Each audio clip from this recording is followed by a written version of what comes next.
Salut à tous, bienvenue sur ma chaîne. Aujourd'hui on se retrouve pour l'unboxing du Connect 5400 kV que j'ai acheté pour mon futur châssis que je vais bientôt recevoir. Je ne vous le dévoile pas tout de suite mon châssis puisque je ne l'ai pas reçu déjà d'une part. Et de deux, c'est la petite surprise de ma chaîne, c'est un châssis piste. Je vous montrerai quelques photos histoire d'eux, mais j'aimerais bien le dévoiler en vidéo. Mais j'ai reçu donc ce combo Connect en premier et je vous le dévoile en unboxing. Mais tout d'abord, j'avais quand même deux questions sur lesquelles je me suis posé pour ce combo variateur et moteur. La première, c'est en fait Connect se retrouve entre deux points, c'est-à-dire entre la compétition et le loisir. Le truc, c'est qu'ils font des châssis RTR de plus ou moins bonne qualité, mais ils sont orientés compétition. Et il faut savoir que Connect, donc Hobbywing, J Connect, c'est dirigé en fait vraiment pour la compétition, pour ces combos vario et moteur. C'est vraiment fait pour la compète. Alors que leur réputation font que, eh bien, ils s'inscrivent pas totalement dans la compétition et ça je ne le comprends pas vraiment. Donc je vais vous expliquer moi selon mon expérience. J'ai 3 moteurs Connect, j'ai un moteur RIDI et il faut dire que dans l'un des 3 moteurs Connect, il y en a un qui tourne depuis 200-300 packs. Je sais même pas, il a 2 ans. C'est pour du 1.8 et il n'a jamais fait faille, ni le vario ni le moteur. Il a tourné en mode loisir, il a tourné sur piste, il a tourné dans l'eau, jamais il a cramé. Et je crois que les gens ne se plaignent pas forcément des moteurs qui crament pour le moment. Donc je ne sais pas d'où vient cette réputation, peut-être de leur prix qui sont un peu plus chers que les Hobbywing à ce qui paraît, parce que vous allez chercher de vous-même un combo en 5400 kV et vous allez voir que ce combo variateur plus moteur fera partie des moins chers. Et ça comprend dedans le combo Hobbywing S-Run que vous trouverez sûrement à 109 € sur eBay. Moi celui-là je l'ai trouvé à 89 € sur RCTeam, ce qui fait vraiment pas cher pour un super moteur entre guillemets. Deuxième question, le combo variateur moteur en fait est vendu ensemble. 5400 kV ça commence à être assez conséquent, donc du coup le variateur est en 50 ampères. Là je me suis dit quand même ça fait super léger. J'ai posé la question sur Facebook, vous pouvez retrouver la conversation sur le groupe que je vous nomme ici. Et du coup j'ai pas compris, j'ai dit tiens je vais contacter Hobbytech et je vais leur poser quand même 2-3 questions là-dessus. Donc je leur ai demandé forcément, voilà, vous vendez un combo variateur 50 ampères plus un moteur 5400 kV, ce qui était l'équivalent de 5,5 T. Et je voulais vous demander si ce moteur était susceptible d'avoir des chauffes, surtout qu'en plus de ça, ce moteur-là peut tourner en 3S, 2S, 3S. Il y a certains varios qui ne le, certains moteurs qui ne le permettent pas dans ces kV-là.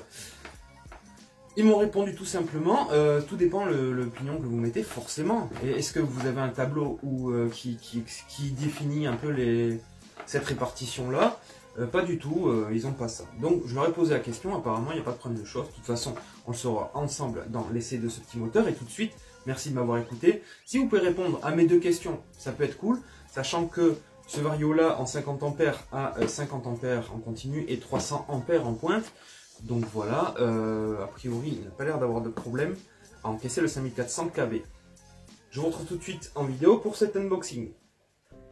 Nous voilà pour l'unboxing de ce Connect variateur moteur combo, variateur en 50 ampères et donc moteur en 5400 kV, équivalent à 5,5 T sur la fiche de renseignement du moteur. Alors je vais déballer, moi je m'en fiche du carton, de l'emballage, ce que vous voulez. Il est emballé comme ça, donc on va le regarder tout de suite. On va commencer par le moteur.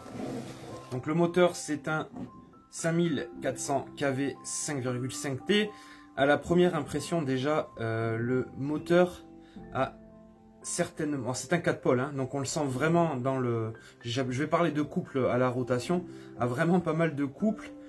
Les aimants néodymes ont l'air vraiment très costauds. Bon, toujours cette finition orange et nid d'abeille losange noir. Et puis toujours là, ici on retrouve notre finition orange ici aussi. L'axe c'est du 3,2 il me semble. Bon ça c'est le classique. Et puis on peut voir qu'il est plat jusqu'au bout, jusqu'à rebord du moteur. Pas comme certains moteurs comme le Léopard où il y a un tout petit champ qui n'est pas érodé ou avec le méplat, et du coup on peut pas pousser le pignon jusqu'au bout, ça peut être gênant.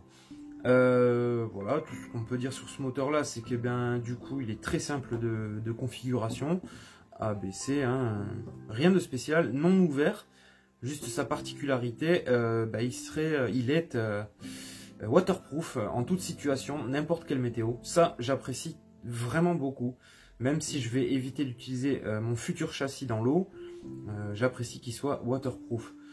Du coup, sur le marché des moteurs piste, ça fait partie des plus rapides, les 5400 kV. Il me tarde de pouvoir faire l'essai de ce moteur, surtout la chauffe qui m'intéresse, mais aussi la pointe qu'il peut avoir, ça m'intéresse vraiment. Ensuite, dans ce kit, on a donc une carte de programmation, rien de plus classique. Alors ça aussi j'apprécie chez Connect ou chez Hobbywing, la programmation elle marche super bien. Moi j'aime beaucoup sur mes 1/8, par exemple pour le frein ça marche vraiment mieux que chez Léopard, et du coup j'apprécie beaucoup, même si j'en ai déjà une, et ils en fournissent une autre, donc je trouve ça plutôt cool. Et le Vario, alors le Vario c'est la surprise. Alors pour deux choses déjà, trois choses même. Voilà la boîte, je vous montrerai la notice, on s'en fout un peu de la boîte.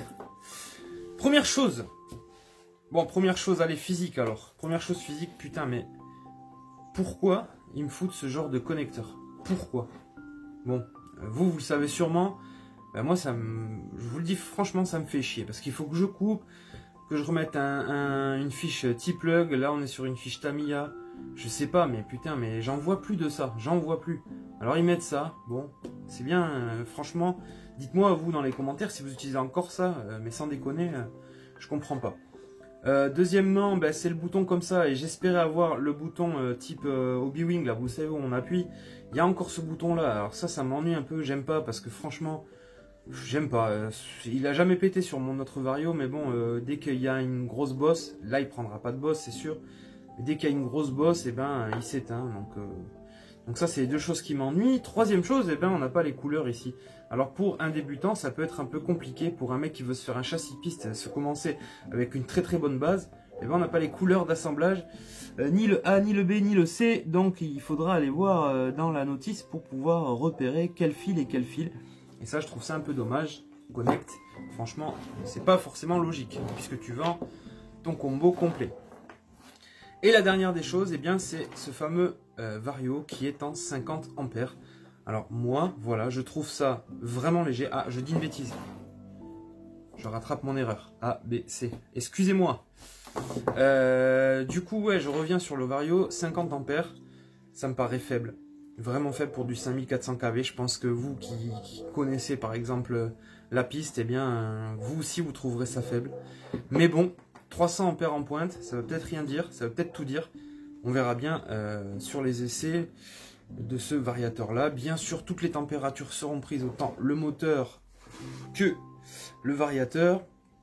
Je vais bien sûr essayer de reprogrammer un petit peu le moteur pour éviter qu'il reste d'origine, parce que moi j'aime bien retoucher au niveau du frein, au niveau du punch.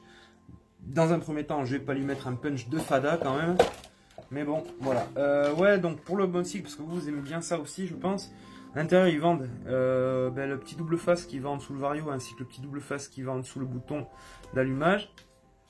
Le câble ici qui est relié à sa commande de programmation, son boîtier de programmation. Et donc la petite notice. Alors bon, je vais pas vous la faire lire. Ah voilà, c'est une notice en papier comme ça. Comment c'est fait ça? Ouais, bon, on a tout le manuel pour le variateur, la première mise en route, etc. On est en français, donc bon, c'est logique puisque Connect est une société qui appartient à Hobbytech, qui est basée sur Toulouse. Et ça, c'est vrai que dans un premier temps, je trouve ça super sympa. Je reviens quand même sur la qualité de ce moteur. Sachez que moi, de mon expérience et de ce que j'en sais des utilisateurs, ça reste du haut de gamme, quoi qu'on en dise. Quoi que vous entendiez, c'est du haut de gamme. Et bien sûr, il y a plus haut de gamme. Mais quand vous achetez un combo comme ça, vous êtes vraiment déjà beaucoup plus sûr qu'un moteur Banggood comme je peux le faire. Voilà, je préfère partir sur une base saine. Et vous-même, vous pouvez partir sur une base saine En plus, tout est très bien expliqué et ludique. Je suis pas là pour faire de la vente pour Connect, mais voilà, vous partez sur un Vario Hobby-Wing et un moteur Hobby-Wing qui est rebadgé Connect. Je pense qu'aussi que la carte est retravaillée. Il faudrait vérifier les composants. En tout cas, vous êtes sur de la très bonne qualité. Voilà, j'espère que cet unboxing vous aura fait plaisir. Il y a quelques détails dedans. Et puis moi, je vais partir au boulot pour commencer à souder, dessouder, monter. Et puis le châssis qui arrive dans les prochaines semaines. Espérons que je le reçoive. En tout cas, merci de me suivre. Je vous remercierai jamais autant de me suivre autant. Voilà, allez, à très bientôt. Ciao, ciao.